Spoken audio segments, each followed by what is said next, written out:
একজন যদি হন আগুনের গোলা, অন্যজন রহস্যের মায়াজাল। বলছি পাকিস্তানের হারিস রৌফ আর বাংলাদেশের মুস্তাফিজুর রহমানের কথা। একজন গতির ঝড়ে স্ট্যাম্প উপড়ে ফেলতে ভালোবাসেন, অন্যজন স্লোয়ার আর কাটারে ব্যাটারদের বোকা বানিয়ে আনন্দ পান। দুজনের উঠে আসার গল্প আর খেলার ধরন আলাদা হলেও সাদা বলের ক্রিকেটে তারা এখন নিজ নিজ দেশের বোলিং আক্রমণের নিউক্লিয়াস। হারিস রৌফের উত্থানটা ছিল রীতিমতো সিনেমাটিক। লাহোর কালান্দার্সের ট্রায়ালে গিয়ে গতির ঝলক দেখিয়ে আকিব জাভেদের নজরে আসা হারিস একসময় মোবাইল শপে কাজ করতেন। সেই সাধারণ ঘরের ছেলেটি এখন ঘন্টায় 150 কিলোমিটারের বেশি গতিতে বল ছুড়ে বিশ্বের যে কোনো ব্যাটারের বুকে কাঁপুন ধরান। 2022 সালে ইংল্যান্ডের বিপক্ষে টেস্ট অভিষেক হলেও হারিস মূলত টি-20 আর ওয়ানডে স্পেশালিস্ট। বিশেষ করে 2024-25 মৌসুমে অস্ট্রেলিয়ার মাটিতে 10 উইকেট নিয়ে সিরিজ সেরা হওয়া তার ক্যারিয়ারের অন্যতম সেরা অর্জন। হারিসের বোলিং মানে আগ্রাসন, যেখানে আপোষ করার কোনো জায়গা নেই। অন্যদিকে মুস্তাফিজুর রহমানের আগমন ছিল ধূমকেতুর মতো। 2015 সালে ভারতের শক্তিশালী ব্যাটিং লাইনআপকে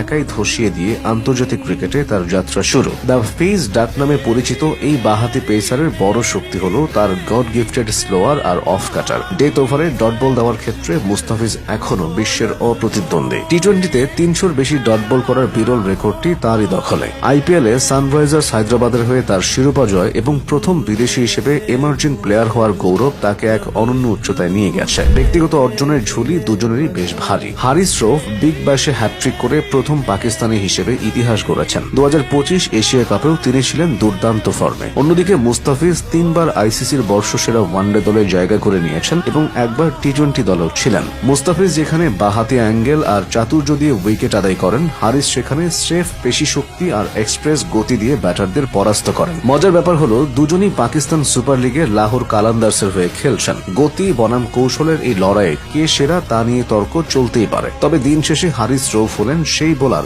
যাকে দল খুঁজে নেয় গতির বিস্ফোরণ ঘটাতে, আর মুস্তাফিজ হলেন সেই তুরুপের তাস যাকে অধিনায়ক ডাকেন যখন ম্যাচের লাগাম টেনে ধরার প্রয়োজন হয়। দুই দেশের এই দুই বোলিং সেন্সেশন এখন বিশ্ব ক্রিকেটের অবিচ্ছেদ্য অংশ।